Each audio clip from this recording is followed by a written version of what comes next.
On t'a certainement déjà dit de ne pas faire confiance à ta peur, de ne pas l'écouter, qu'elle t'amènerait nulle part et qu'il vaut mieux faire preuve de courage. Eh bien, je suis désolé de t'apprendre qu'on t'a menti, parce que le courage n'existe pas. Ton cerveau a un seul et unique mode de fonctionnement. C'est une énorme calculatrice qui passe son temps à faire des estimations entre les investissements et les bénéfices. Il regarde les risques et il regarde les probabilités de réussite. C'est uniquement ça que ton cerveau fait tous les jours de l'année, à chaque instant. Parce que ton cerveau, il en a rien à foutre que tu atteignes tes objectifs. Ce qu'il veut, c'est juste te garder en sécurité. Et du coup, il y a un principe qui va te permettre d'être en avance sur la majorité des gens que j'ai nommé la balance des peurs. En fait, derrière chaque situation, derrière chaque choix, il y a toujours deux peurs qui s'offrent à toi. Je te donne un exemple très parlant. Tu pourras le mémoriser facilement, le retransmettre à des amis, etc. si tu le souhaites. Admettons que toi, tu sois dans un job qui te plaît pas trop. D'un côté, il y a la peur de perdre ce job, de perdre les avantages que tu as, la sécurité qu'il t'offre, puis tu as tes petites habitudes, etc. Mais d'un autre côté, il y a la peur de continuer à rester dans ce métier qui ne te plaît pas, de passer ta vie à travailler pour les rêves d'un autre, de faire ce métier qui ne fait pas sens,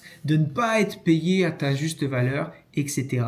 etc. Si la peur de perdre les avantages de ta situation actuelle est supérieure, tu resteras dans ton métier actuel. Si la peur de passer à côté des bénéfices d'une autre situation éventuelle est supérieure, alors tu changeras de métier. Et pourtant, il y a des gens qui te diront « Oui, en fait, cette personne, elle a juste fait preuve de courage. » Non, elle n'a pas fait preuve de courage, elle a juste orienté sa peur dans une autre direction. Et depuis la nuit des temps, que ce soit toi, moi ou n'importe qui autour de toi, ton cerveau, pour toutes les décisions que tu as prises, il a fonctionné comme ça. Admettons que je suis dans la rue, il y a quelqu'un qui s'apprête à être agressé par quelqu'un d'autre. Si j'ai davantage peur pour ma sécurité à moi, je vais rien faire. Je vais faire comme si j'avais rien vu, je vais partir. Si j'ai davantage peur pour la sécurité de l'autre, je vais faire un acte de courage. Mais c'est de la peur derrière qui se cache. En fait, la majorité des personnes font un amalgame. La problématique, c'est pas la peur, c'est la manière dont tu réagis face à elle. Et peut-être que tu le sais déjà, mais quand on a peur, il y a trois façons de réagir face à la peur. La fuite, le combat ou la paralysie. Grossièrement, je me balade, il y a une menace qui arrive, un ours qui spawn de nulle part, qui se présente face à moi. Soit je me tétanise, j'ai trop peur parce que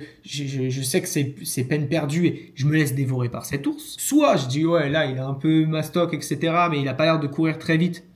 Si je cours, je peux le semer, je fuis. Soit je me dis sur un malentendu j'en mets une pas deux et je peux peut-être triompher face à l'ours. C'est valable pour absolument toutes les peurs. Paralysie, fuite, ou combat. Et la majorité du temps, les gens font un amalgame, c'est qu'ils te disent que la peur c'est négatif, que c'est mauvais, alors que c'est le carburant caché derrière absolument toutes tes décisions. Alors qu'en fait, ce qu'ils veulent dire, c'est que le problème c'est pas la peur, c'est la paralysie. C'est d'être dans l'inaction, être dans la passivité et subir ta vie. La regarder passer. Mais du coup, quand on dit à quelqu'un, il faut que tu arrêtes d'écouter tes peurs, bah c'est faux. Parce que la majorité du temps, il faut surtout trouver une autre peur qui est plus lourde, qui pèse davantage dans la balance pour que, l'exemple que je te donne tout à l'heure, quitte son taf plutôt que rester dedans. Alors rappelle-toi d'un truc, c'est que des peurs, t'en auras absolument toujours. Elles ne disparaîtront pas. Simplement face à celle-ci, tu pourras opter pour te battre et en faire un carburant ou décider d'en faire une excuse qui justifie ton inaction. Donc si aujourd'hui il y a une quelconque peur qui t'empêche de faire quelque chose qui fait sens pour toi et que tu es accompagné par une personne qui ne cherche pas à trouver une autre peur derrière pour compenser, tu continueras d'être exactement dans la situation dans laquelle tu es aujourd'hui. Parce que ton cerveau passe son temps